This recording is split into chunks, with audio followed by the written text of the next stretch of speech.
but then you're making feel somebody guilty about something that could go either way.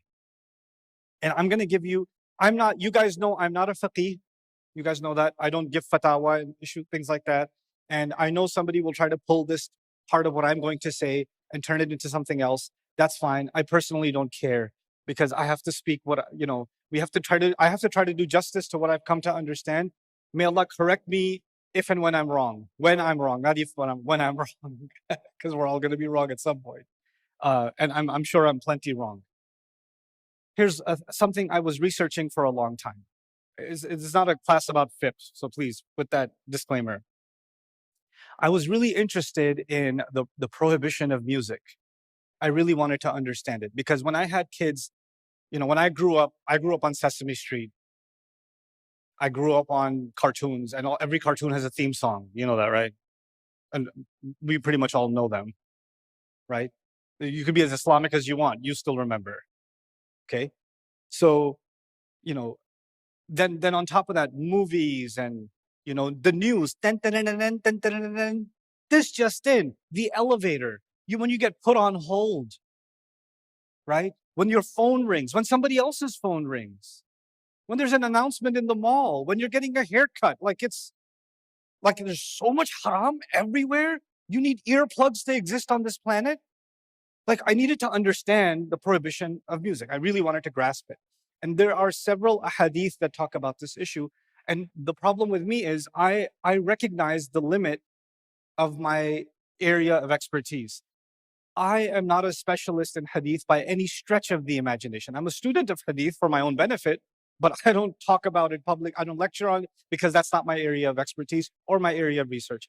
Allah opened some doors for me. I got to meet fuqaha and muftis from around the world and hadith scholars from around the world. So in my free time, when I'm not doing anything online, which I'm mostly not doing, I go to these people and I say, hey, tell me about music.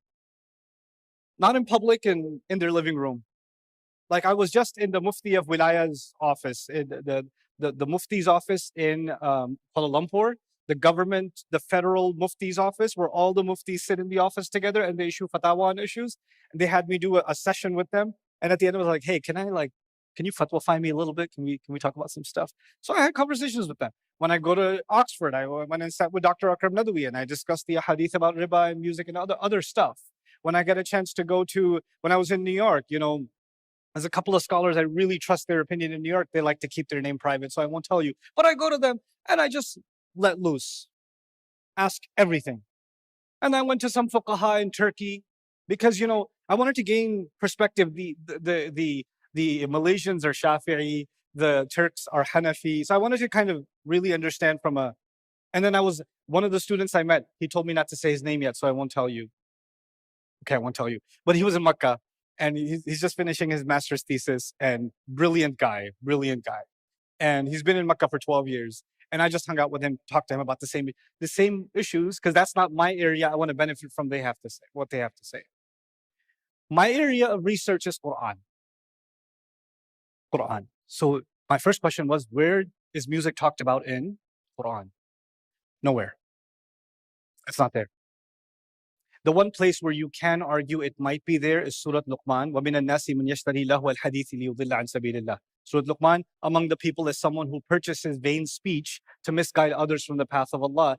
And the vain speech, lahwa al-hadith, the famous opinion regarding it from Ibn Abbas is this is referring to music. So then the ayah would mean among the people is someone who purchases music. So now all of a sudden, this became a Quran studies issue, right? But Ibn Abbas radiallahu anhu has an opinion, and there are several other Sahaba who have several other opinions. And fun enough, the opinion of Ibn Abbas radiallahu anhu that's recorded in Ibn Kathir is not authentic. It's not authentic. The chain includes someone who's considered a drunkard. That shouldn't be heard. Like لا يؤخذ منه. الحمد لله رب العالمين والصلاة والسلام على خاتم الأنبياء أشرف المرسلين وعلى آله وأصحابه أجمعين أما بعد. Regarding the issue of music in Islam, I know there is, especially recently, a lot of confusion that's been coming up about whether music's halal or haram.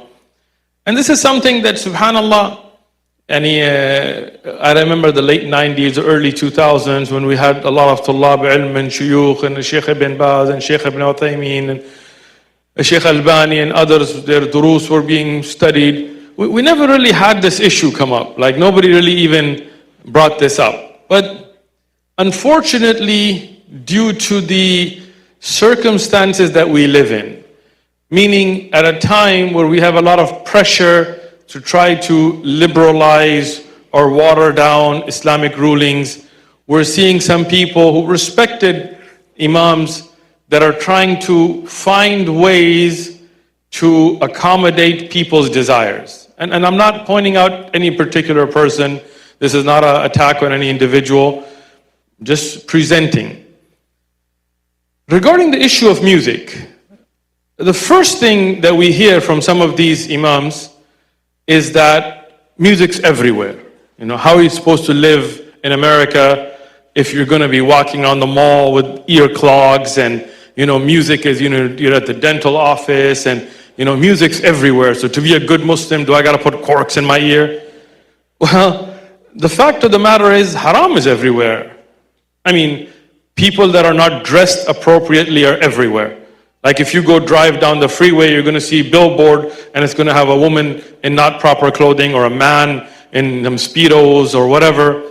And it's true, like people not being dressed properly are everywhere. Music is everywhere. But that doesn't make it halal.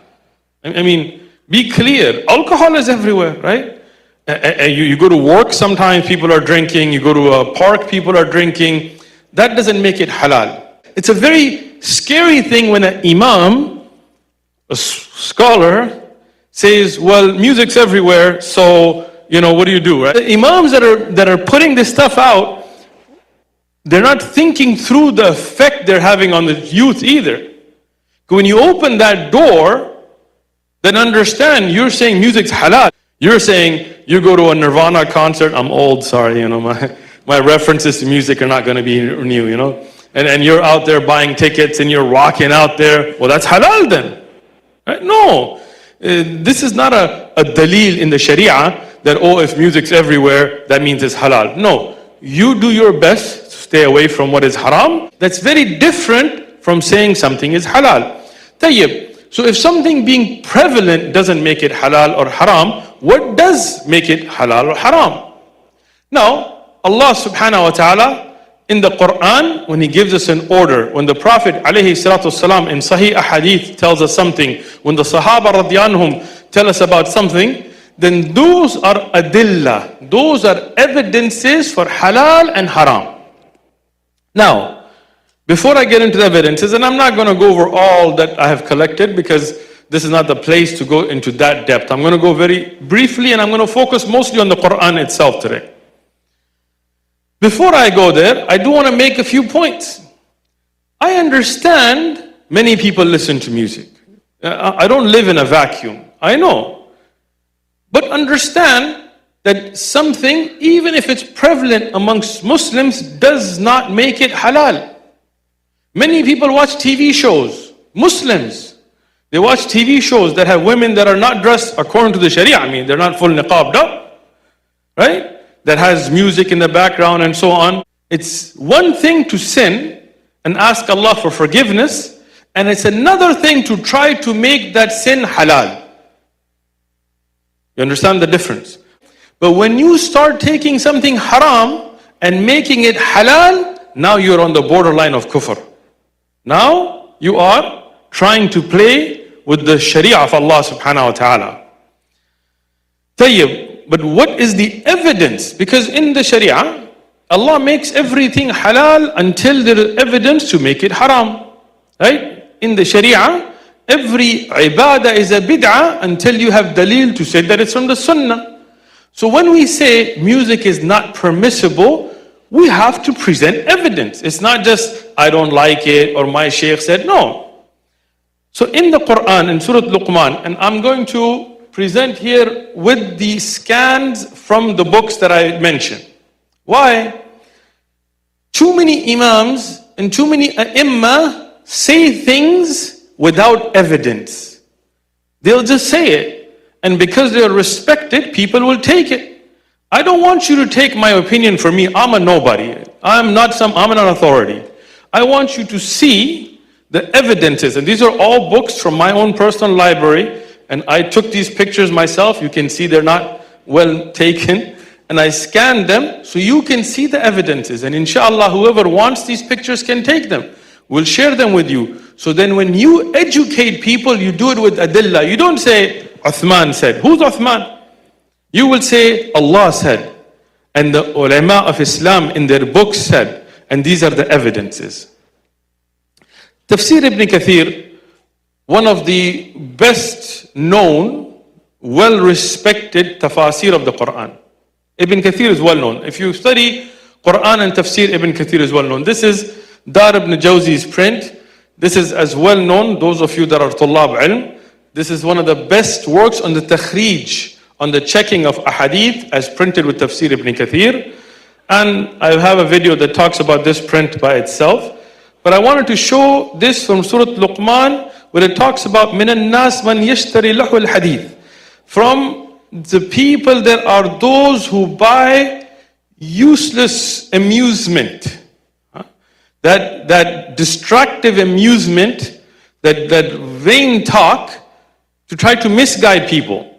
Now, this is in Surah Luqman. Allah subhanahu wa ta'ala said it in the Quran. This is not something that is from a scholar or something.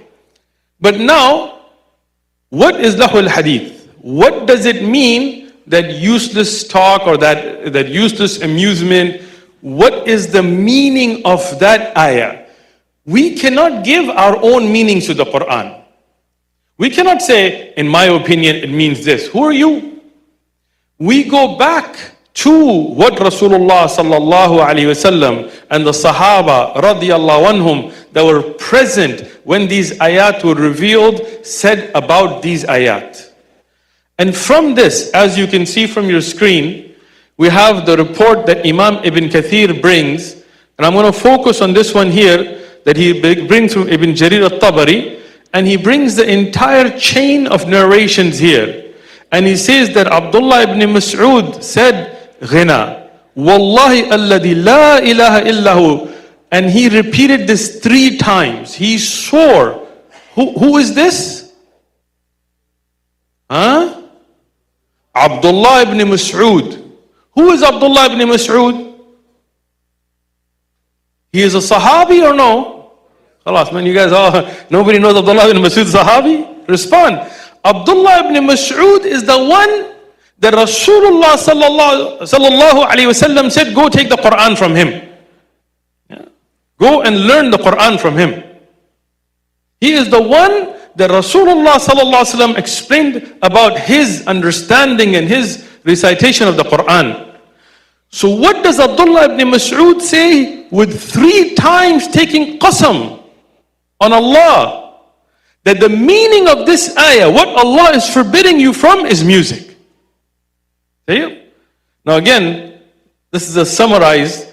I have scanned the other page where Imam Ibn Kathir also mentions the riwayat from others like Amr ibn Ali, and this is a sanad that goes all the way to Abdullah ibn Mas'ud as well, again, and from others. And as you can see on the bottom, in the takhrij, in the checking of the hadith that's done on Tafsir Ibn Kathir, it mentions that Tabari has mentioned this with his sanad. Al-Hakim, Imam Al-Hakim, Nisaburi, the one who wrote Mustadrak ala Sahihain, he mentioned this, and he mentioned that it was authenticated by him, by Al-Hakim, said this hadith is sahih.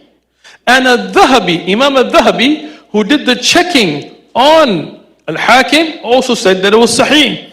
And it mentions all the way down to where it says that some graded it to be Hasan, again a reliable narration. But now, we have one of our brothers, and I'm not mentioning names because this is not about personalities, rather about the issues, who made a video saying that he doesn't have much knowledge of hadith. He begins with that. And then he goes on to say that the narration of Abdullah ibn Abbas, not the one of Abdullah ibn Mas'ud, he didn't even mention this, has a drunk in the chain. That's very interesting. And I have reached out to the brother, Sheikh Kareem is a witness, and our brother Eddie is a witness, and I've repeatedly asked the brother that with respect to discuss this issue with me offline. I'm not trying to embarrass anybody. And show me who's a drunk in that sanad.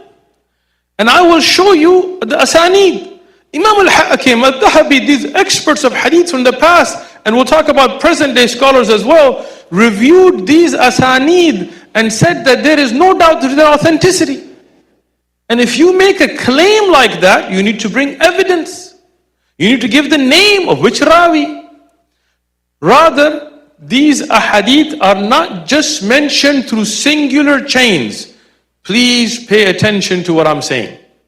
One of the mistakes some of our brothers make, and they copy this usually from others, is they take a single chain and they find some criticism by some scholar of hadith and they disregard the hadith, not realizing that there are multiple chains to these ahadith. This is an amazing work on tafsir. It's a Mawsu'a Tafsir Ma'thur. It's a collection that's been done recently, and this is from my library at home. What they did is they went through the books of hadith and the books that are especially a hadith on tafsir, and the books of tafsir that are ma'thur, that rely on the athar, and they collected all those together. So when you look up an ayah, you can find all the narrations that are from the Rasul ﷺ or Sahaba about an ayah. There are athar, there are actual narrations.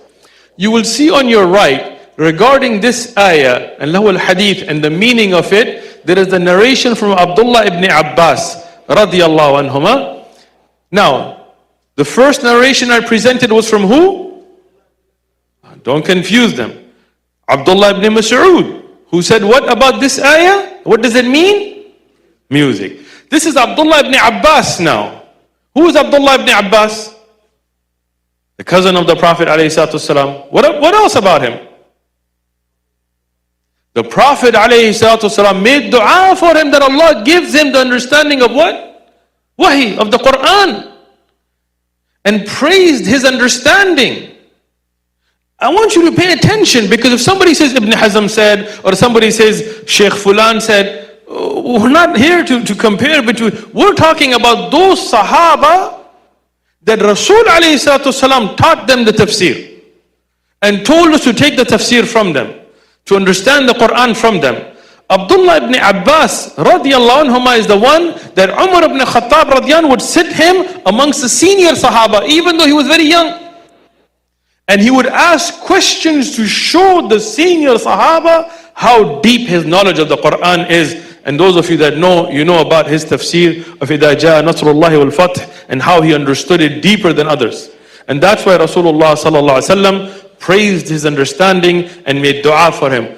Here, not only in one chain. If you look up on the right hand side, the first, second, third, fourth, fifth, sixth, seventh, all those chains independently, through independent chains, go back to Abdullah ibn Abbas, and the reference to which books that are right there as well, that all mention that this is music.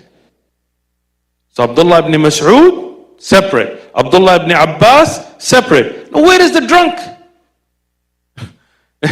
Again, we're not, this is out of love for our brother that we've kept our mouth shut with his name, because we're not here to cause fitan. We're here to clarify the evidences. And I have sent all these to the brother. Sheikh Kareem, you're my witness. And repeatedly I asked the brother if he can talk offline, and he has turned down that offer. And even though we had a timeline, we've delayed it, just because we are not people of fitan. We are people of adillah, of evidences. Now, this is one of the very early books of tafsir, Ibn Abi Hatim. He has also mentioned the narrations as well, and he gives from Ata, and he gives from Malik ibn Dinar and others, and Qatada, and Ibn Abbas as well, and he gives their asanid. And I present this to show that this has also been reported from many of the tabi'un, the next generation who took the tafsir from the Sahaba. They also mentioned the same thing. Imam al-Suyuti, one of the great early scholars who focused on athar, in his book Durr al-Manthur, he has also collected those evidences and narrations, and he has presented them as well, and he relied upon them. Now, what I want to do next is not just to give you the chain, but also to explain the books of hadith that mention these. Okay? As I mentioned, Al-Hakim has reported this in his Mustadrak, ala Sahihain, and Al-Dhahabi authenticated, as you saw earlier. This is Imam al-Bukhari's book, Adab al-Mufrad. Adab al-Mufrad, Imam al-Bukhari, and this is not the Sahih of Imam al-Bukhari, this is his book on Adab. He also mentioned this twice in the same book, and this is the riwayah from Abdullah ibn Abbas. And now, he also has the riwayah from Abdullah ibn Mas'ud. In the takhrij that I have, it mentions the checking of Sheikh Albani. He has a book called Silsila Ahadith al-Sahiha. And in this book, he takes the narration from Abdullah ibn Mas'ud and he discusses all the different chains. Now, if there is a drunk in the chain, you don't think Sheikh Albani would see it? He discusses all the chains and he comes to the conclusion that these narrations are sahih.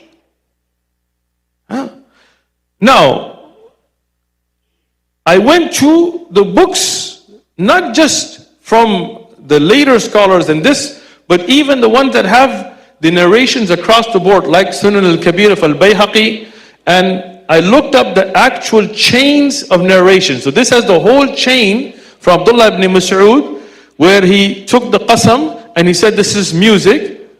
Once again, the whole sanad is here. My challenge to our brother, where is the drunk?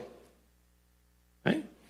Even if some of these chains had some criticism, you have to remember that there are multiple chains from Abdullah ibn Abbas, from Abdullah ibn Mas'ud. Looking at those together, no doubt that these are authentic chains.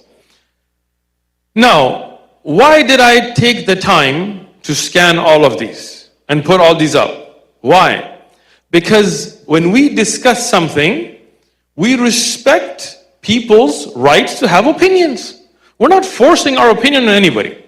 And we respect the fact that ulama had khilaf and issues where they disagreed. But what do we follow? Do we look for excuses? Do we look for khilaf to make haram halal and halal haram? No. We follow the evidences. When Allah subhanahu wa ta'ala in Surah Al-Luqman has condemned those who purchase idle talk, lahul hadith, and when Abdullah ibn Abbas and Abdullah ibn Mas'ud and many other, Jabir radiallahu anhu and other from the Sahaba as well, like I said, this is a summary of what all I collected. And many of the tabi'un after them, all of them clearly said that included in that, and we're not saying it's restricted just to music, but included in that is music. And these narrations are sahih. Then the first thing we have to say is that music is haram from the Quran. No. We go back in the usul of tafsir. We look at the Quran itself. We look at ahadith. We look at aqwal of sahaba. We look at the authenticity of those. We look at the aqwal of tabi'un. And when we have something clearly, authentically established, as Ibn Kathir and Asyuti and all of them clearly accepted those views and looked at those asanid, then we say, this is the meaning of the ayah. And if that's the meaning of the ayah, then this is what the Quran tells us, that music is haram. Now, when we look at the hadith in the Sahih of Imam al-Bukhari, and when people talk about it being mu'allak, and again, inshallah, we're going to put all these up, it is not mu'allakan dun al-sanad. It is not without a sanad. With the chain, Imam Bukhari brings the hadith that Rasulullah sallallahu alaihi wasallam talks about those that will come in the later time and they will make things haram halal. And from them he mentions music. Now this hadith, Imam Abu Dawood and others have gone through the chain as well and explained it's authentic, no doubt. Imam Bukhari mentioned the chain. He didn't use it as a title heading. This is a misconception some people put. Sometimes Imam Bukhari uses the hadith just as the title, but how do you know he's doing that? He doesn't put the chain. But here he mentions the chain. And I'm willing to sit down with anybody and go through each rawi and show their authenticity. Right? So now, when you have that in the Sahih of Imam al-Bukhari, saying that people will make things like wearing silk for men haram, and the drinking of alcohol haram into halal, and wearing of silk from men from haram into halal, from the closer to the day of judgment, these fitan, and from them listening to music, people will start saying it's halal. From the signs of the day of judgment, in the Sahih of Imam al-Bukhari, how are you going to get around that? They tried to find, oh no, this is mu'allaq. How mu'allaq? The sanad is there. Go through the chain. Oh no, there is another narration that doesn't mention music, which has a mistake in the word about silk. Yes, that's a weak narration. Because it makes the mistake, it drops the ha and the jim as well regarding the silk, and it makes, so how are you going to use a weak narration to undo something from Bukhari? This is people following their desires. Imam Ibn Hajar al-Asqalani in Fath al-Bari, he explains the authenticity of that narration and how that narration is an evidence against music. Now, there are many other ahadith, many from Sahaba as well. And inshallah, by the will of Allah subhanahu wa ta'ala, I'm going to make a video or maybe a series where I will mention all of these and I will scan all of them and I will post it for everybody to be able to use. But I want to mention another point. The same brother, he says that I went and talked to some scholars, but he won't mention their name. They don't want their name used.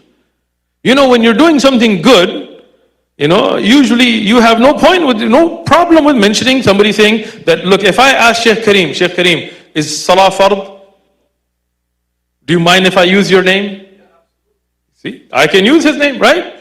Now, if I try to ask him something a little dodgy, and a little devious, he might be like, you know what, I'll give you a photo, but shh, don't mention my name, you know. So they're like, they don't want their names mentioned. But they said in the Hanafi madhab it's okay, in the Shafi, this is all wrong. Give your references. Shaykh al-Islam Taqiyuddin ibn Taymiyyah in Majmu' al-Fatawa, he clearly mentions that all four of the well-known madhahib are in agreement. Hanafi, Maliki, Shafi'i, Hanbali, all of them are in agreement that music's haram.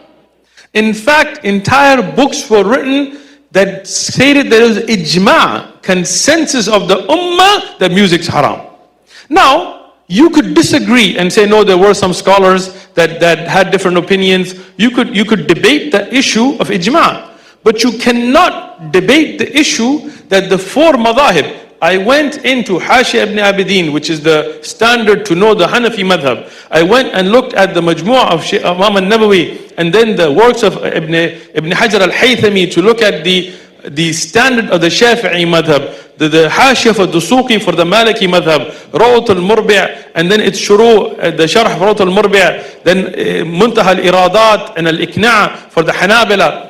All of the standard mu'tamil books of the madahib, they agree music's haram. The four well-known madahib. So these brothers who make these statements, they do it carelessly. Oh, there's a drunk in the chain. Oh, you know, I talked to a sheikh, I can't mention him, but he said it's okay. This is very dangerous. And I want to warn you from taking knowledge from somebody who doesn't provide their evidences. Because the deen is knowledge. And like I said, and I have my witness, that brother, I'm leaving him nameless because we're not here to attack personalities. I have reached out to him.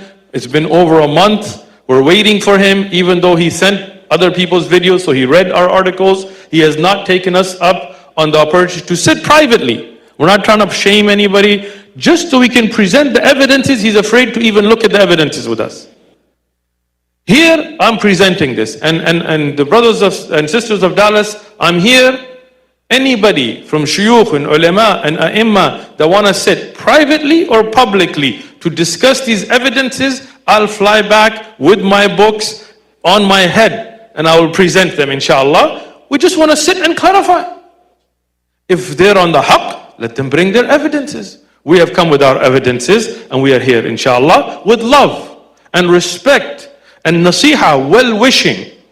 But I do not wish that the ummah goes astray and we see our children starting to listen to haram that's going to destroy their aqidah and their iman and their akhirah, and will take the love of the Quran away because some speaker decided to post something without properly checking.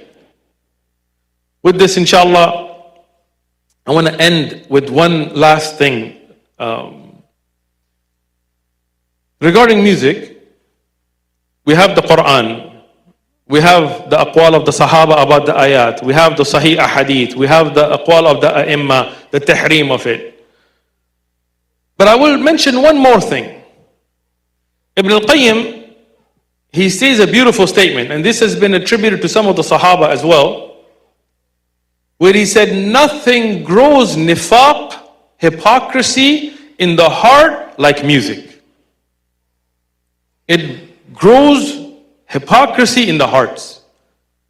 Today, there are studies that are published that talk about the effect by non-Muslims, the effect of music on humans. And they have shown that certain beats, certain tunes put people into states of depression, put people into states of wanting to engage in marital relations even when they're not married. There are studies that have been done about the effect that music has on the human mind. Allah subhanahu wa ta'ala knew this. Allah knows everything. And He warned us against this. Some people say, no, we're just saying listen to good music. Well, what's good music? Where did you get the idea there is good music? No, Mozart's good and Tupac's bad. Where are you going to draw your lines? Where in the Sharia is that? You see, when you open that gate, the harm you're doing to the ummah is irreversible. Allah protect us. Now, from the shubuhats that people try to bring is there were children playing daf, little girls playing the daf on the day of Eid. And Abu Bakr radiyan got upset. He said the instruments of shaitan, and the Rasulullah is there. Rasulullah told him, let him. It's the day of Eid. Tayyib. Now, first thing to understand from that hadith is how the Sahaba knew music was haram. That immediately Rasulullah when he was there, Abu Bakr then got upset. And he called them the instruments of shaitan. Like people skip over that part of the hadith. Secondly, like I said, khas does not take am. The particular does not take the general. Remember the 2 rak'ah example I gave? So if we are to say that little girls playing a particular instrument called the daf, the one-sided drum, on days of celebration is permissible, as many ulama have said, no problem. But you can't take that khas and say all music, guitars, pianos, all of it's halal. That's a trickery. That's like me as a muqim saying, Rasulullah made 2 rak'ah, so I'm going to make it even though I'm not a traveler. No, that's for a particular case. So if somebody was to say that little girls playing the daf on the day of Eid is permissible because of that hadith, we'll say that's a khas, that's particular. But the am from the Quran and the Sahih Ahadith is music is haram. As alcohol is haram. And to make it halal is from the signs of the Day of Judgment, as making alcohol or the wearing of silk and gold for men would be making it halal, would be from the signs of the Day of Judgment. And this is very sad that today respected speakers in our community are pushing this and opening up these abab without evidences, making blanket statements of drunkards being in asanid that Sheikh Albani and others have gone through and showed that there are authentic narrations without any defect when you put them together with all the different chains and so on. And nobody is challenging this. Nobody's saying, Sheikh, do you know what you're saying? No, even those like us who want to give advice, people are not willing to sit with us just to even look at the evidences. So we ask Allah subhanahu wa ta'ala to protect us and to protect our children and to protect the ummah from the fitna of music and from the fitan of speakers who mention things without verification of evidences, who begin a talk by saying that they know nothing or they know very little about hadith and then go and criticize a hadith that Imam Bukhari has mentioned in his Sahih.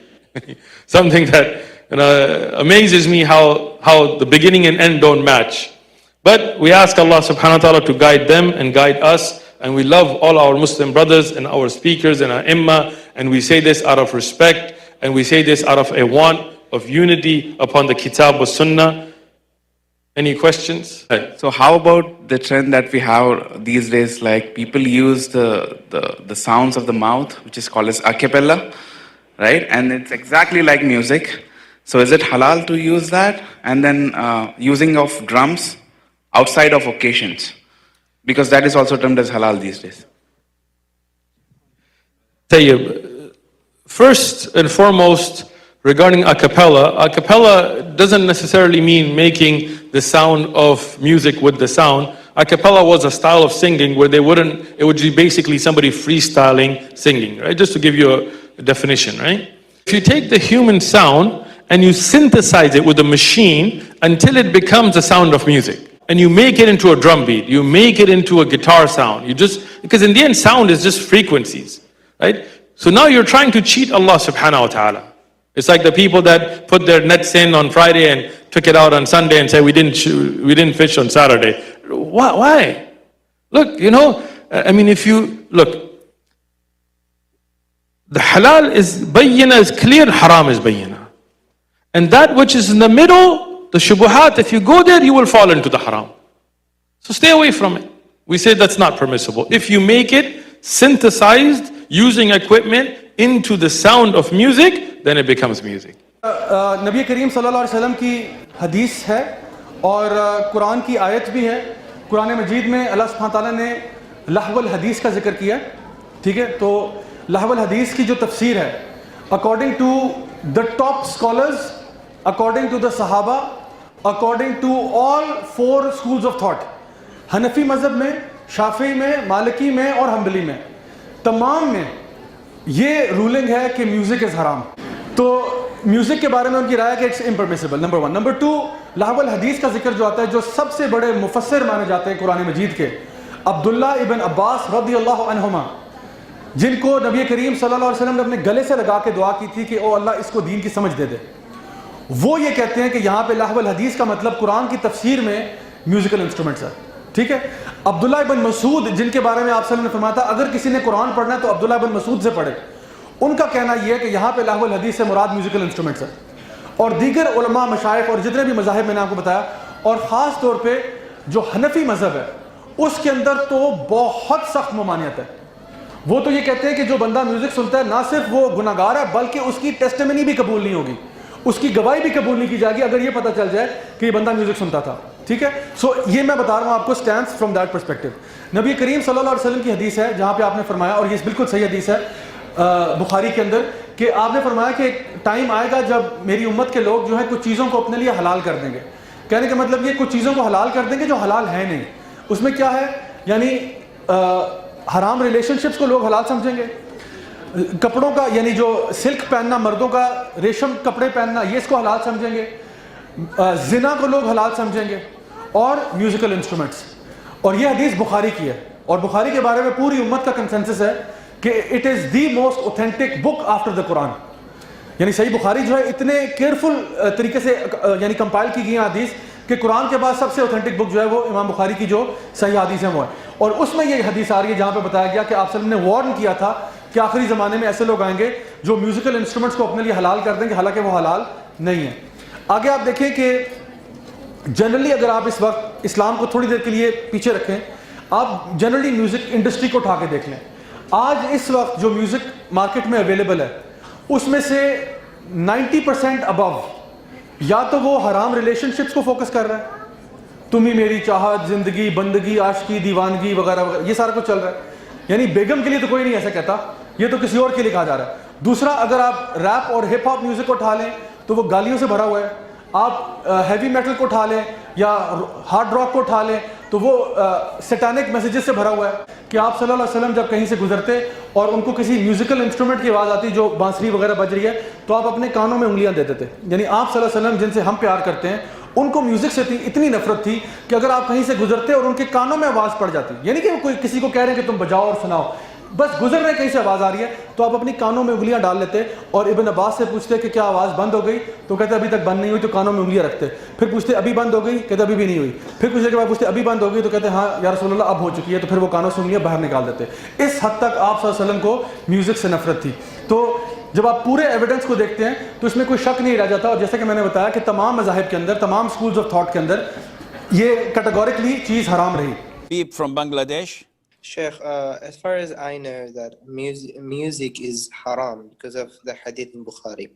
Now, I read in a website, and I'm not going to tell the name, in the website where it says the statement of Ibn Hazm, the scholar Ibn Hazm, and they are proving themselves, they're saying that the hadith in the Bukhari is, it doesn't reach the Prophet ﷺ, and they're saying that this hadith in the Bukhari is one of the weakest hadith in the Bukhari. So they are claiming their views that there is a problem in the narration, that it didn't reach the Prophet ﷺ. And they're saying... Okay, what's your question? What's your question, Labib?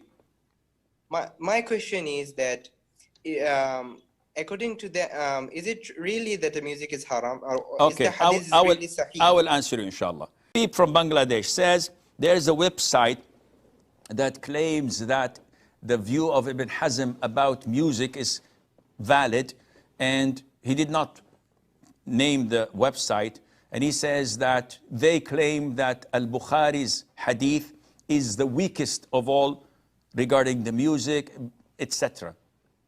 Wallahi, akhi, this is a big problem. When people have confusion in their religion, when people do fatwa shopping. Now, Ibn Hazm says so and so. With all due respect, we all know Ibn Hazm al-Zahiri, one of the great scholars of Islam. He has many good views, but he has weird views, without any doubt. And this is why all the Imams went against him and accused him of using illogical thinking when refusing to apply analogy. But this is beside the point. He was a great Imam, and he had many good things. However, when you compare apple to apple, among the whole Muslim Ummah, who's accepted and more reputable, Imam Bukhari or Ibn Hazm? Definitely Imam Bukhari. Who's more knowledgeable in hadith, Imam Bukhari or Ibn Hazm? Definitely Imam Bukhari, without any doubt, without any comparison. There's no percentage. So when someone like this anonymous website comes and claims that the hadith is weak, with all due respect, who are you? Are you someone like Sheikh al-Albani, for example, who's also infallible, he could make mistakes, but what website? It makes me a bit agitated when someone says to me, oh Sheikh, this publication house said that the hadith is authentic, when Sheikh al-Albani said it's not authentic. So you're comparing Sheikh al-Albani to a publishing house that publishes books for money? Who are their scholars? We don't know. They say authenticated by a group of scholars. Who are they? We don't know. Do you think I'm going to pay a penny for their verdict on a hadith? Hadith is something that Allah has preserved along with the Quran. Inna nahnu nazzalna dhikr. This is part of the dhikr that Allah will protect till the end of time. So I do not accept at all anyone to come and claim or accuse the hadith of the Prophet ﷺ simply because he feels like listening to music and contemporary songs. So he's looking and searching for anything that says music is okay, and he catches it. The hadith that they're referring to has been connected and authenticated in Sunan Abi Dawud, the same hadith. Are they going to speak ill about that as well? Where all the narrators are 100% false proof? They can't. But they sell this allegation to people like you who do not know in the science of hadith, who had not done their due diligence. Unfortunately, who have something deep down in their heart that yearns for listening to music and are looking for anything that says music is good. So akhi, definitely this is not میرا good. Bubble پتہ ہے کیسے ٹوٹا تھا؟ جب میں نے دیکھا کہ یار لیرکس کمال. میرا ببل ایسے ٹوٹا تھا when I peeked into their personal lives. میں نے کہا خود تو شرابی کبابی لڑکیاں فینس بنائی ہوئی ہیں, لیرکس میں کہہ رہے ہیں یہ غلط ہے وہ غلط ہے. خود ان کی حرکتیں دیکھ لو کانسرٹس پہ کیا کرتے ہیں. تو میوزک ان کو کیوں نہیں افیکٹ کر رہا؟ اگر میوزک اتنی پاورفل فلسفی اور اتنی پاورفل چیز ہے, why is it not affecting their own lives? پہلا ببل میرا یہاں سے ٹوٹا. دوسرا ببل میرا یہاں سے ٹوٹا کہ جب میں نے خود کچھ بینڈز ہم نے بنانے کی کوشش کی, فیصلہ آباد میں جیمنگ بھی کرتے تھے ہم, میرے کئی دوست تھے, وہ رات کو کہتے تھے جی آج, ڈرم وغیرہ رکھا ہوتا تھا, بیس اور وہ پورا گٹار وغیرہ. تو I looked into their lives as well. Music سے تھوڑی دیر کے لیے انہیں ہیلپ ہوتی تھی, جیسے علیم نے کہا کہ it would give some sort of strength یا پیسیفائر, ٹیمپرری ایک وہ ایموشنل پیسیفائر. اس کے بعد اتنا ڈپ میں نے دیکھا ان کی لائف میں, اتنا میں نے ڈپ دیکھا. They will then require music again and again and again. تو یہاں سے میرا music. And what about the one who says that music actually makes them work harder? My brothers and my sisters, I want you to say Ameen after I make this dua. May Allah subhanahu wa ta'ala allow you all to die and the last thing that comes out of your mouth is the Quran. Second dua that I want to make for you guys. Let me know if you want to say Ameen. May Allah make the last thing that comes out of your mouth the lyric of a music track. Anyone want to say Ameen? Anyone? My sisters, likewise, anybody want to say Ameen? May Allah subhanahu wa ta'ala allow you to die in your sujood. Ameen. Fourth dua. May Allah allow you to die in the gym while you are jumping up and down to the music track inside of that gym. Anybody want to say Ameen? You know, my brothers and my sisters, as I'm walking out, somebody may say to me, oh, akhi, there's difference of opinion on music. I have no doubt in my heart that music is haram. And then there are a number of ijma', unanimous agreements among scholars from so many centuries which all... موسیقی سننے کے بارے میں وضاحت کریں کہاں تک جائز. جو پاپ میوزک اور کلاسیکل میوزک جس میں عجیب و غریب عشقیہ شاعری ہے, یہ تو بالکل حرام ہے. میوزک بھی اتنا بڑا رول پلے کرتا ہے نا, اور ہو سکتا ہے کہ میوزک ہی وہ چیز ہے جس کی وجہ سے آپ دیکھنا چاہ رہے ہو اور جو پیار جو جبرن کروانا چاہ رہے ہو نا, وہ میوزک نہیں تو آپ کی ہسٹری بنائی ہے اور فاؤنڈیشن بنائی ہے, وہ وائلن اور وہ پتے گرتے, آل دیٹ. کسی بندے کو محبت نہیں بھی ہوگی نا, وہ میوزک سننے کا بریک اپ تو دور کی بات ہے, اس کو محبت بھی کبھی نہیں ہوئی ہوگی بیچارے کو.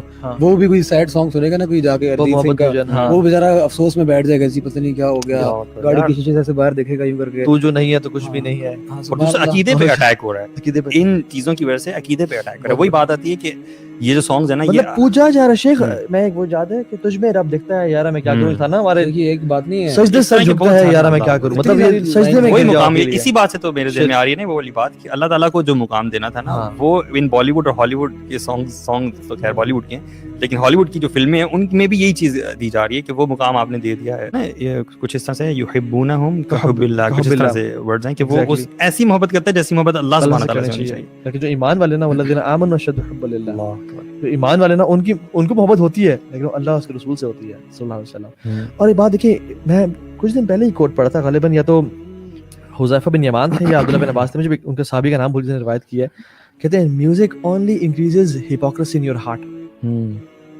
آپ دیکھیں جب میوزک سنتے ہیں نا, آپ کے دل میں عجیب سی بغاوت اٹھتی ہے, کیونکہ ہم سب لوگ نا, اس سے پہلے یہ بات کر لیتے ہیں, ہم سب لوگ اس چیز سے آ رہے ہیں, ہم نے میوزک سنتے رہے ہیں اور بہت عرصہ دراز تک سنا ہے. ابھی تک اس سے بچے ہوئے نہیں ہیں. ہم ریسٹورینٹس میں جائیں گے, وہ تو ہیرنگ ہے نا, میں لسننگ کہہ رہا ہوں جو ڈیلیبریٹلی, اس کے باوجود ہمارے پہ کوئی نہ کوئی افیکٹ تو ہوتا ہے ہمیں یار ڈیفینیٹلی. اور ابھی بھی اگر وہ سانگز آ جائیں تو آپ مطلب ہم سوچ سکتے ہیں اس بارے میں کہ وہ والے سانگز آ جائیں جن کے ساتھ ہماری میموری بنی ہوئی ہے, کوئی back in the Jahili days, bro I run from that place, I literally run from that place. I would مطلب میں کان بند کر لوں گا اپنے کہ یار میرے کانوں میں یہ گانا نہ پڑے, کیونکہ میموریز ایسوسیٹڈ ہیں اس کے ساتھ, اور terrible memories. I don't want to get back to that. دیکھیے میوزک شر ہے اور مدر ہے تمام شروں کی.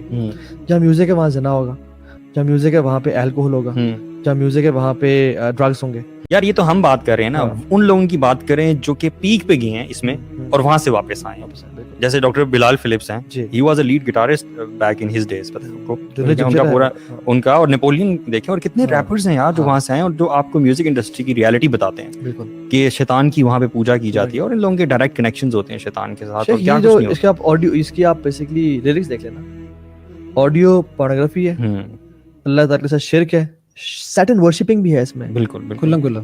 कि my ears are open to you, my hearts are open to you, and you know, और गंदा, और हम वो lyrics हमारे बच्चे बोल रहे हैं जिनको सुन के ना इंसान के रोंगटे खड़े हो जाएं. First of all, we have to know the ruling in Islam over music. Now, why would someone say music is haram? Everybody likes music. Everybody enjoys music. Everybody enjoys singing and dancing and being cheerful. So why would someone say it's haram? It's very simple. To know the ruling over something, we have to go back to the Quran and Muslim. We are Muslims. We have to go back to the Quran and to the Sunnah.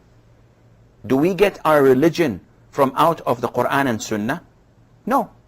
Do we have any a wali or any someone Mahdi or this or that who would answer to us other than what the Quran and Sunnah? Definitely not. As a Muslim is one that talk about music and singing in general. We will not go into that because people say it can mean this and it can mean that. But if you go to the Sunnah, the most authentic book for Muslims, any Muslim Sunni, you would ask him, he would say Sahih al-Bukhari. This is the most authentic book on earth after the Quran.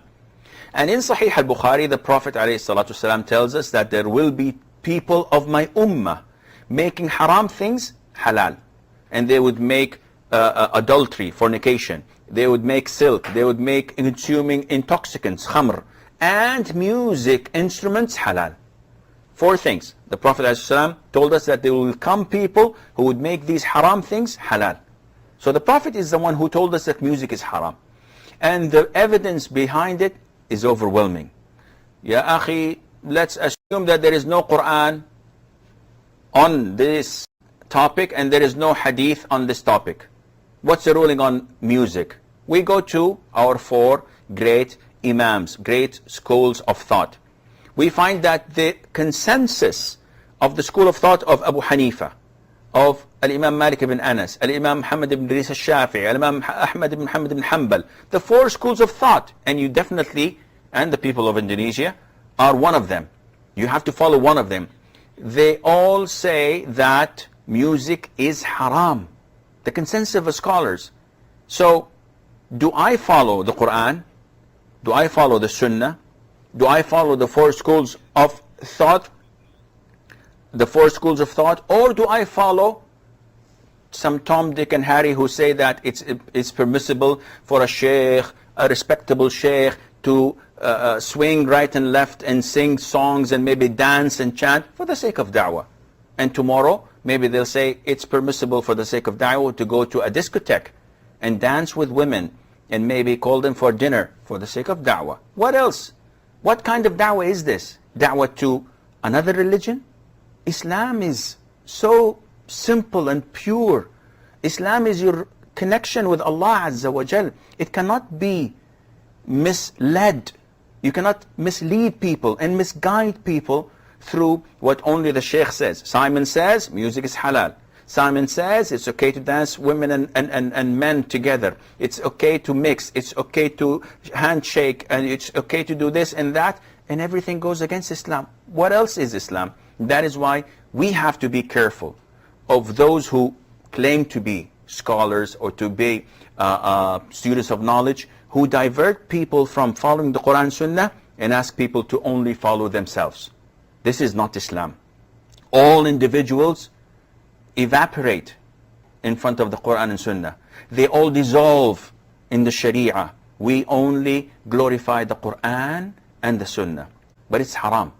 And there is no doubt, none whatsoever, on this topic and on this issue. Unless you found the sweetness of Iman, I'm going to say every year is worse. We keep indulging in these sins and moving further away from the Quran and Sunnah. So point number 1 that I want to mention to you today, why music will take you to the fire, is because music is haram. Music is haram. And anything haram, take you to the fire.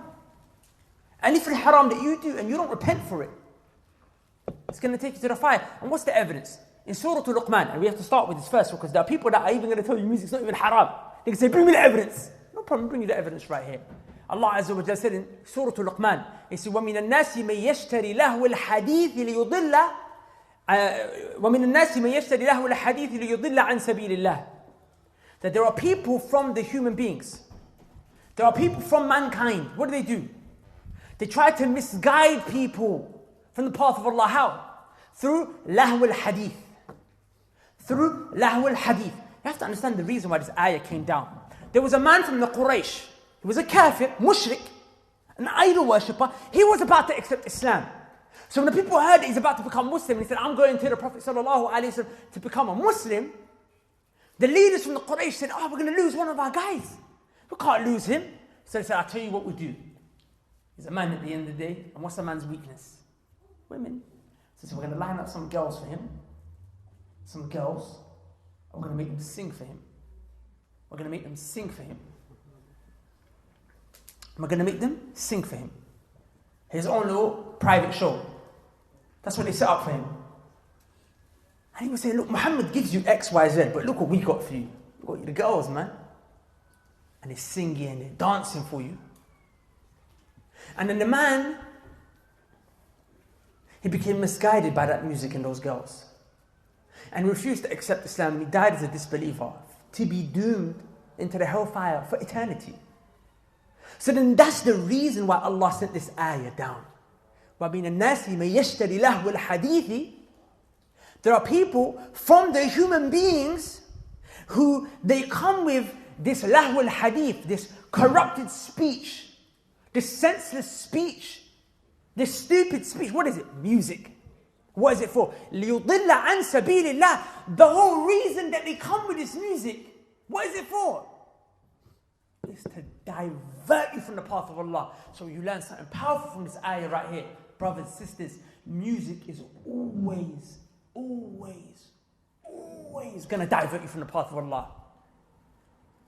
I want that to go into your head one more time. For those of you who are you're trying to be on both sides of the fence. Because I heard recently, some crazy guys came into Birmingham and they had a little music conference. They pretend to be like practicing people. And what did they do? They did not a conference, but a little show. You don't know what I'm talking about?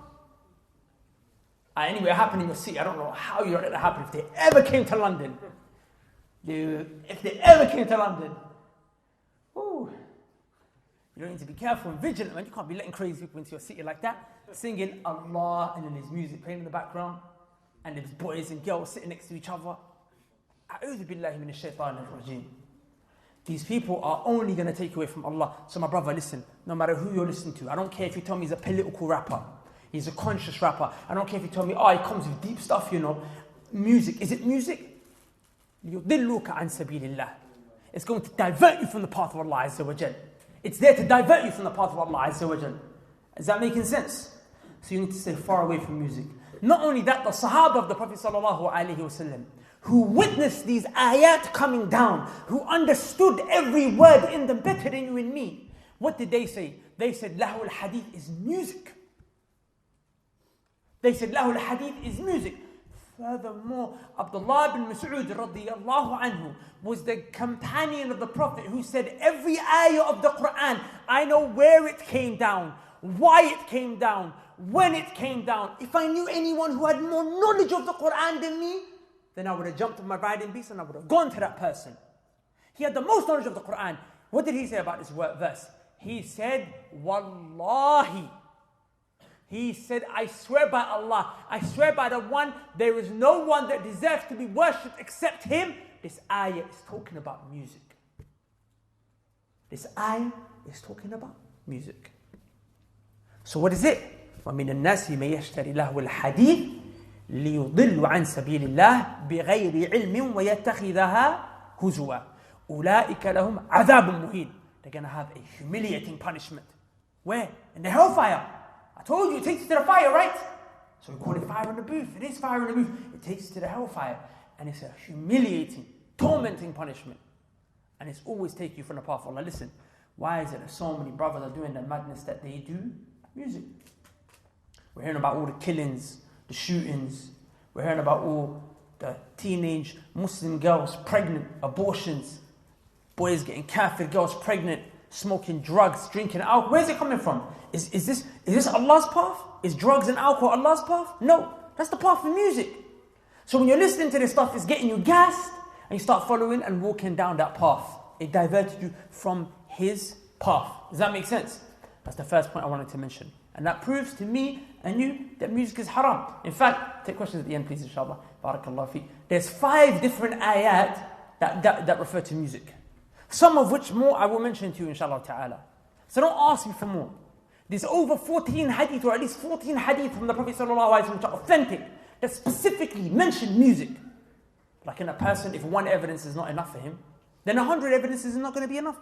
And if 100 evidence is enough, then 1 should be enough. So I'm going to suffice myself with 1. The second thing that I want to mention, and this is for our elders in the room to pay attention to, and also our young brothers and sisters to understand what has already happened to them if they've been raised with music.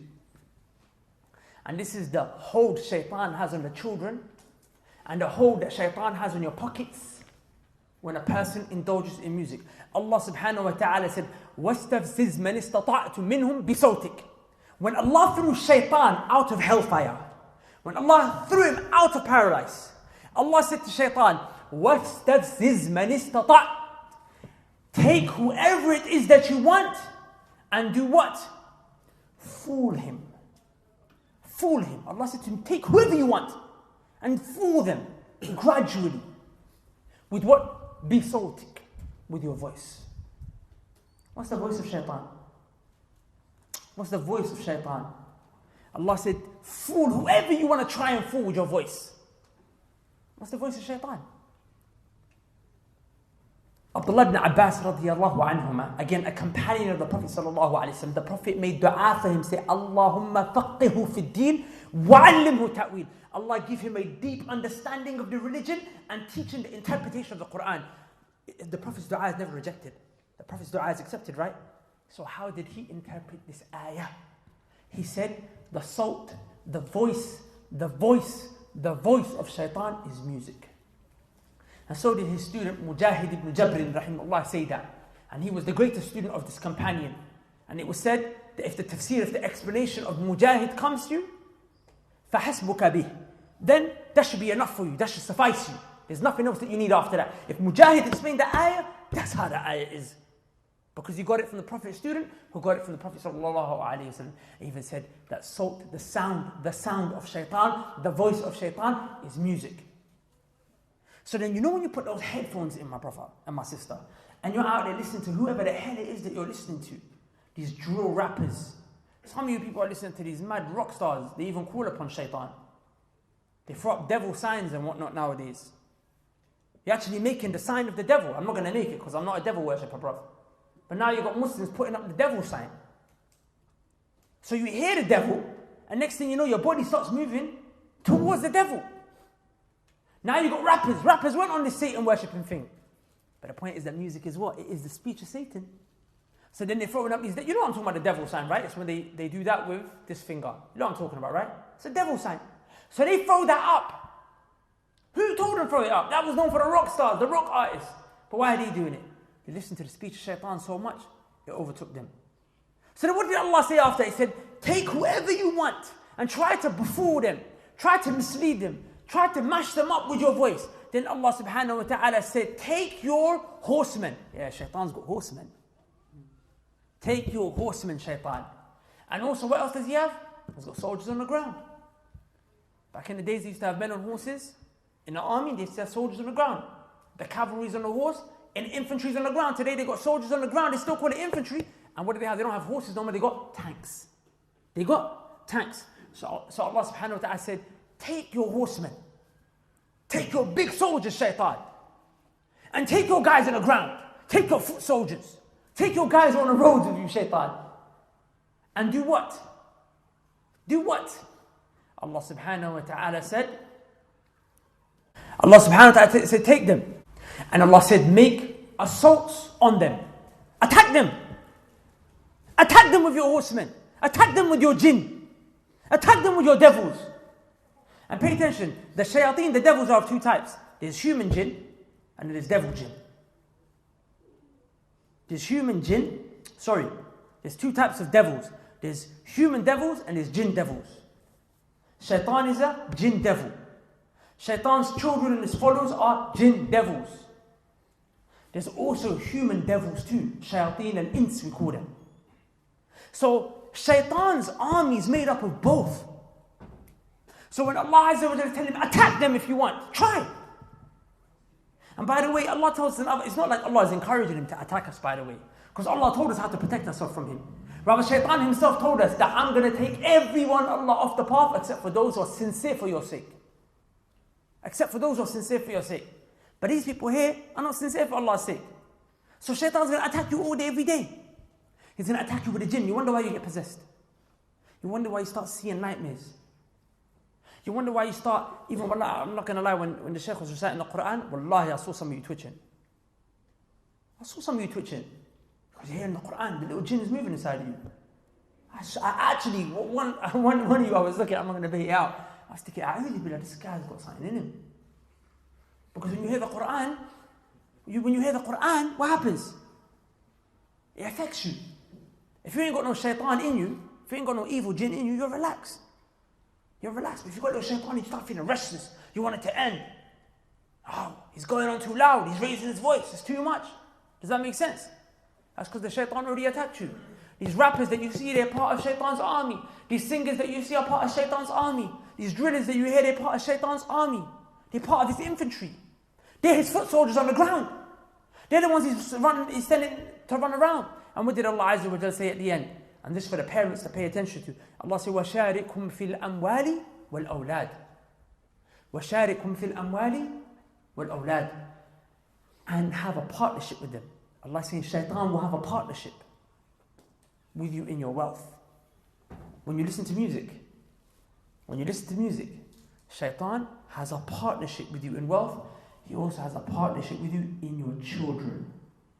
Sharik means to share, to do shirk. You can't do shirk with Allah. You have to worship Him alone. You can't do shirk with Allah. You have to worship Him alone. But what do? You can do shirk with your parents though, because you've got two parents. You share your parents, right? You got two parents, right? But there's a third parent here.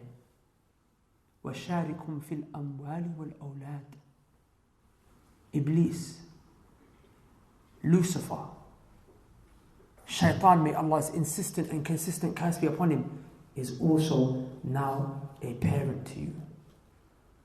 He's also a father to you. And what kind of a father is the devil, my sisters and my brothers? He is a father that's going to destroy you. He owns you. So my fathers and mothers and uncles, soon to be fathers, soon to be mothers, fear Allah when it comes to your children. You give them TVs and you give them phones. You give them instruments through which they'll listen to music. You put on music for them. You raise them in music. Pay attention all day, every day in your house. Who do you hear? You hear your mom's voice, your dad's voice, Shaitan's voice. Why should he not be your father? He raised you all day, every day. You're listening to Shaitan. All of these musicians, all of these singers, these artists, they are all speaking Shaitan's voice. So he's your dad. He shares your money with you. Because what? You go to the shop, you buy a CD. They don't have CDs anymore. I don't even know. Well, I've been off music for so long. I don't even know how they sell music nowadays. How do they sell it? Huh? Download. You pay for the download? There's no LimeWire no more? The point is, Shaitan, he raises you. That's the second point I wanted to make. Shaitan is your dad. And that's a dad that will take you to the hellfire. The third point, inshallah ta'ala, which I touched on already and I want to mention it again, is that music leads to jinn possession. Listening to music leads to jinn possession. One of the names of music is Mu'adhin al-Shaytan. Mu'adhin al-Shaytan. What is a mu'adhin? What's the mu'adhin? It's the one who stands and does the adhan, right? Allahu Akbar, Allahu Akbar. That's the mu'adhin, right? He calls you to the salah, the prayer. Hayya ala salah. He calling you to the salah. So mu'adhin is one who calls you. One who calls you. One of the names of music is the mu'adhin of shaitan. When you play music, brothers, what are you doing? What does it mean? Mu'adhin means it's calling. So when you put the headphones in and you listen, when you put it on your TV screen, when you play it wherever you play it, do you think it's just you listen to the music? I'm going to ask you a question. Do you think it's just you listen to the music? Someone is being called. Someone is being summoned. There are creatures that are being summoned into your room where you're listening. You're on a bus, you're listening. There's an announcement that just got made. Hey, come! And it's the evil jinn, the evil devils. They come running to you. They come running to you. So you're in there listening to music, just vibing to it. You don't realize there's a whole rave around you. There's a whole rave of these dirty devils around you. And they're shaking. They're probably grinding on you. And you don't even realize. I'm being serious. You think it's a joke? You think it's a joke? They're touching you. And you don't even realize. And then they wait for that moment that your iman goes low. Because your iman protects you. But they wait for that moment where your iman goes so low that there's no protection. Then bang! They jump up inside your body. And when the jinn's inside you, bro, the evil jinn's inside you, it's not going to do nothing for you if you still listen to music. If you're still watching that filth online, it's not going to do nothing for you. So the third point is that music, it leads to jinn possession. And when the shaitan possesses you, he tries to destroy your life and your hereafter as well. He'll try and make you do all sorts of madness, which will ultimately take you to the hellfire. The fourth thing is that music leads to hypocrisy. Now what is hypocrisy? I want you to understand what nifaq is. What is a munafiq? What is hypocrisy? What is it? Hypocrisy is a person who pretends to be Muslim. He pretends to be a Muslim. He pretends to believe in Allah Azza wa Jal and worship Him alone. He pretends. But in his heart he disbelieves. How does music lead to hypocrisy? We know this because of a statement of Abdullah ibn Mas'ud radiallahu anhu, who's a companion of the Prophet sallallahu alaihi wasallam, the one I mentioned earlier, who said every ayah, I know where it came down, when it came down, how it came down. He said, Innal ghina. He said, certainly, verily, music, yunbitun nifaqa fil qalb. It inherits and grows hypocrisy inside of the heart. Music, it inherits and it grows hypocrisy inside of the heart. So no wonder you're finding it hard to listen to the Quran, because hypocrisy is growing. No wonder you find it hard to read the Quran. Brothers, you know it's shocking that you can't even read the Quran every day, even one page. I'll be honest with you, my brothers, this is the speech of Allah. Allah Azza wa Jal, the King of Kings, the Master of the heavens and the earth, the perfect, the complete, the one, the honorable, the majestic, the merciful, the loving, Allah. He spoke from above His throne. He spoke to you and me. Quran is kalamullah. It's the speech, the wordings, the statements of Allah Azza wa Jal. He spoke to you. And you don't want to hear what Allah says. You don't want to listen to Quran every day. But you want to listen to the statement and the speech of a man. The Prophet said, you know what he called music? He called it Sawtul Ahmaq. The Prophet called music Sawtul Ahmaq. He called it the sound of the dim-witted one. It's stupid, bro. Music sounds stupid. It's the sound of the stupid one. And you listen to it all day, every day. So how is it that you're not going to become like them? How is it you're not going to start to become like them? And pay attention. The point I was making was, you would rather listen to that than Allah's speech. Is that not hypocrisy? You claim to be a Muslim. A Muslim says, I love Allah. I believe in Allah. He deserves to be worshipped alone, Azza wa Jal. Yeah, that's what a Muslim believes. So you're saying, that's me, I'm a Muslim, bro. I'm out here, I'm on this Muslim. I'm a Muslim, bro. That's what I am. How do you not want to listen to Allah's speech? How is it you want to listen to a speech of a guy making sounds on a track? You want to put that before the speech and the statements of Allah subhanahu wa ta'ala? Verily, this is an element of hypocrisy in the heart. No wonder why you struggle to pray. Allah Azza wa Jal, He said, referring to the hypocrites, He said, وَإِذَا قَامُوا إِلَى الصَّلَاةِ. When they come and if they stand for the prayer, قَامُوا كُسَالَى. They stand, how do they stand? They stand lazy. He's there, he's thinking, when is the salah going to end? This is long. This is long. He stands lazy. Why is he even prayed in the first place? Yura'un an-nas. He's doing it so that people can see. He's just here to show off. Ramadan Taraweeh. Really, why are you coming? Just so people can see, I came for the masjid today. And what? You pray 1-2 rak'ah, you get bored, lazy, sit in the back. Bro, imagine, you're so silly, my brothers and sisters. Wallahi, you're so silly. I say this as an older brother, that's why I feel like I can say things like silly and whatnot. So don't take offense. That's not that deep. You're silly. You come to the masjid. You stayed there until the imam finished witr, in the back joking with the brothers. Girls joking in the back. It's not like you were doing anything else. You were wasting your time in the back anyway. Why didn't you just stand in salah? Why? Why didn't you just stand in salah till it finished? You were there anyway. You would have walked away with a reward. But you know why you can't stand? Because you're listening to music.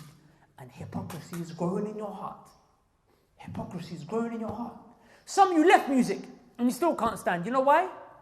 It's because you used to listen to music and that hypocrisy is still there. So you need to fight harder to purify your heart so you can stand up for Allah Azza wa Jal. Nighttime you're worried, why is it I can't pray the night prayer? Akhi, you're lazy.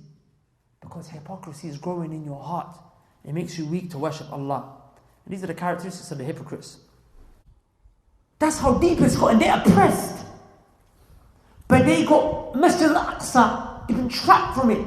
But they got time to spray Kim Kardashian on walls. Go to the Middle East and you see every woman, she thinks she's Kim Kardashian. They try to contour their face in the way that Kim Kardashian and her sisters and whatnot they do. So where did she become famous from, my brothers and sisters? From a tape about intimacy.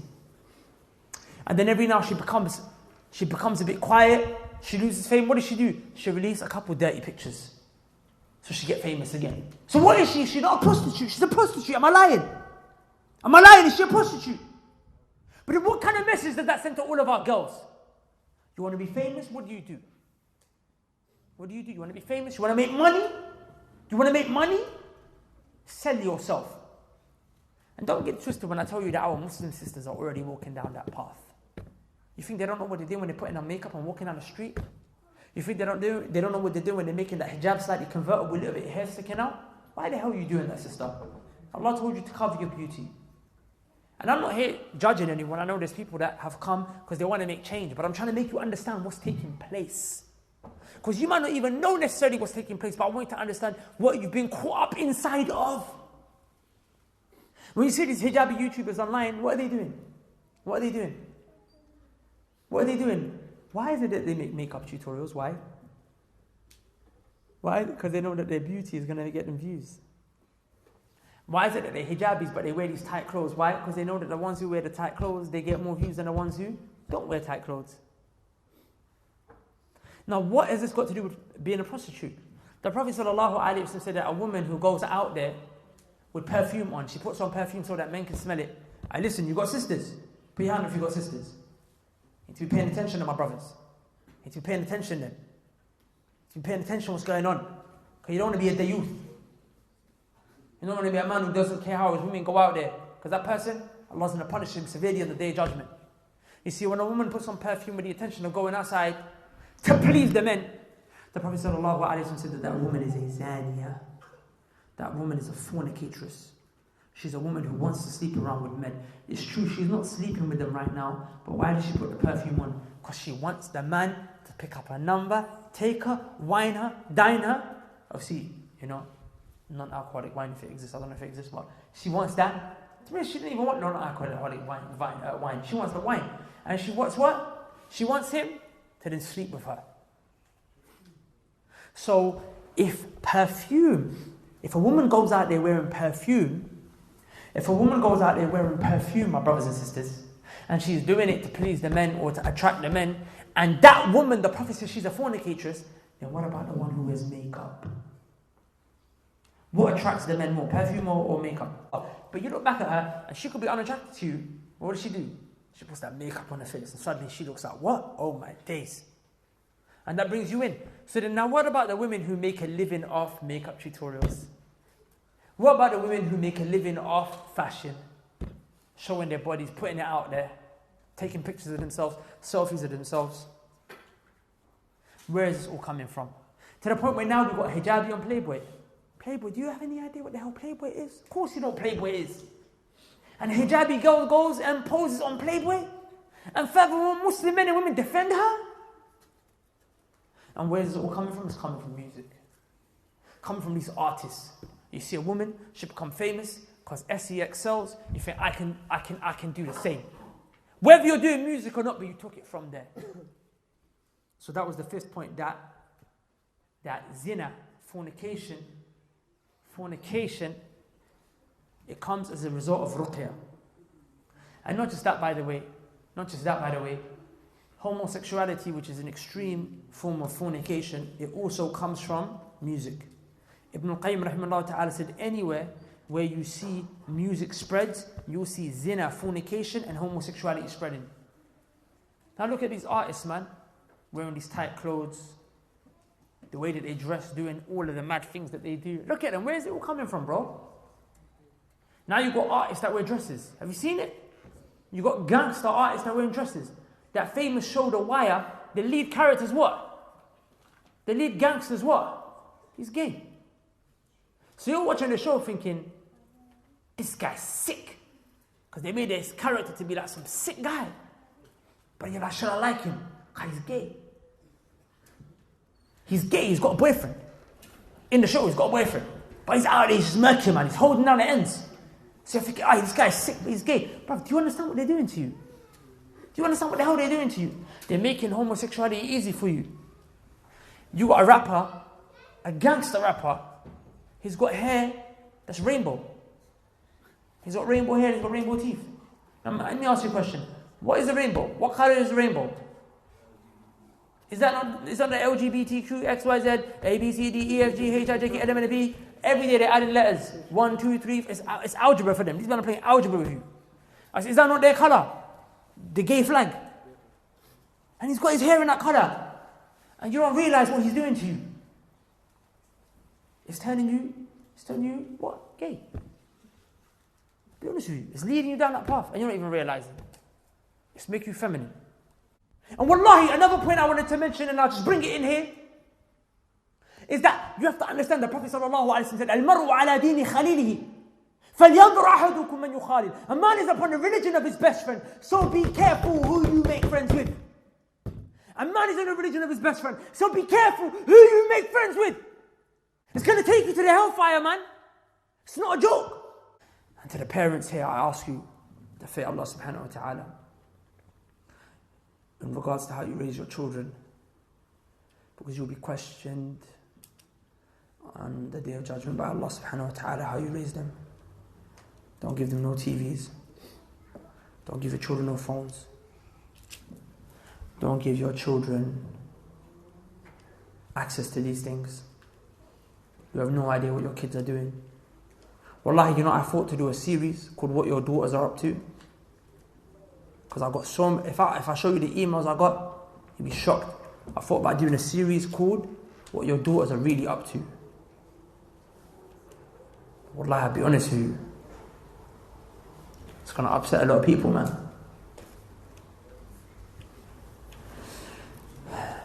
The thing that makes me sick as a parent who can't discipline his child.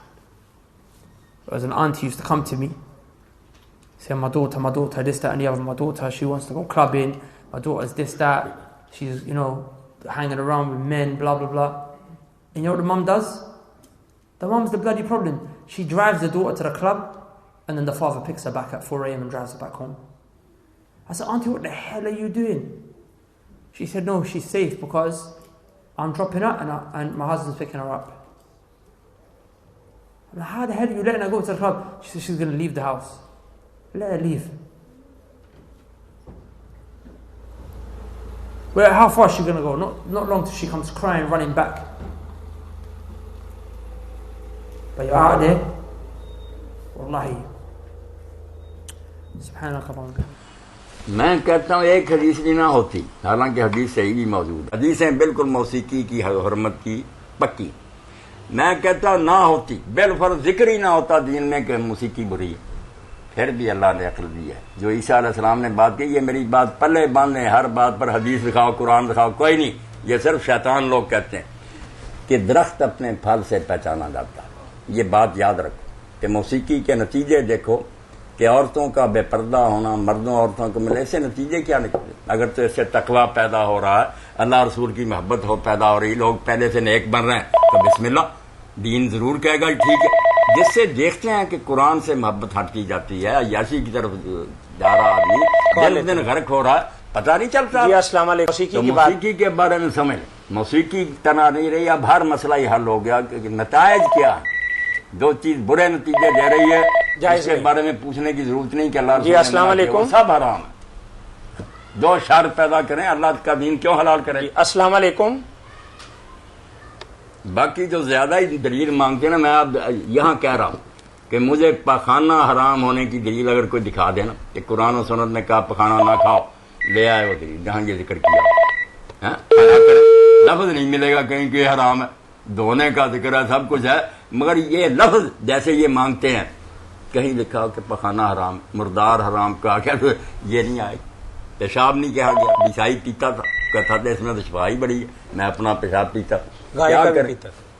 इस तरह के मुताबिक हराम दिखाओ, हराम दिखाओ। जब मैंने कह दिया कि एक बात के नतीजे देखो, ترى لها أثر خطير. الأغاني الله عز وجل بشر صاحبها بإيش؟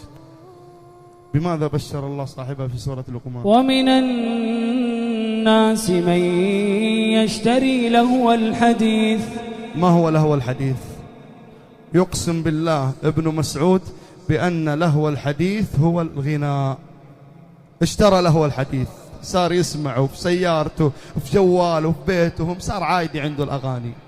ومن الناس من يشتري لهو الحديث ليضل عن سبيل الله بغير علم ويتخذها هزوا أولئك لهم عذاب مهين. وإذا تتلى عليه آية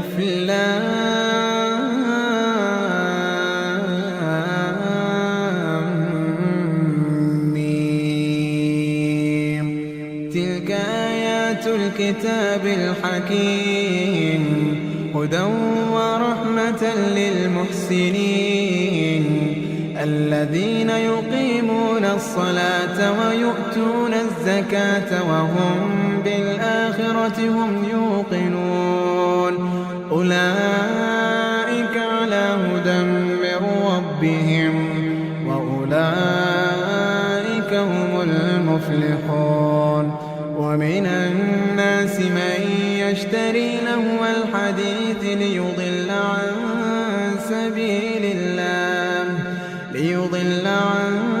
سبيل الله بغير علم ويتخذها هزوا أولئك لهم عذاب مهين.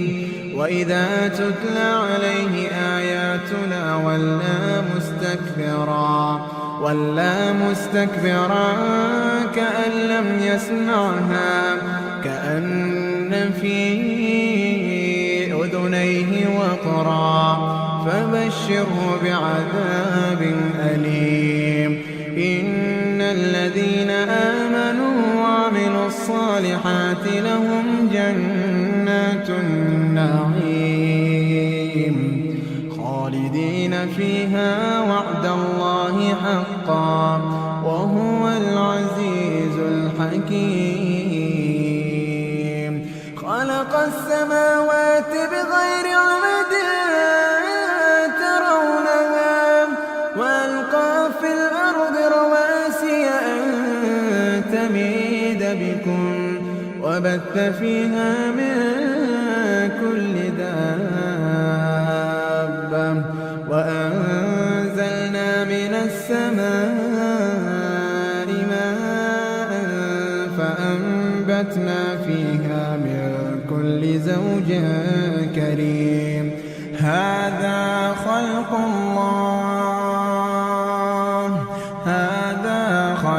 الله فأروني ماذا خلق الذين من دونه بل الظالمون والظالمون في ضلال مبين ولقد آتينا لقمان الحكمة أن اشكر لله ومن يشكر فإنما يشكر لنفسه ومن كفر فإن الله غني حميد وإذ قال لقمان لابنه وهو يعظه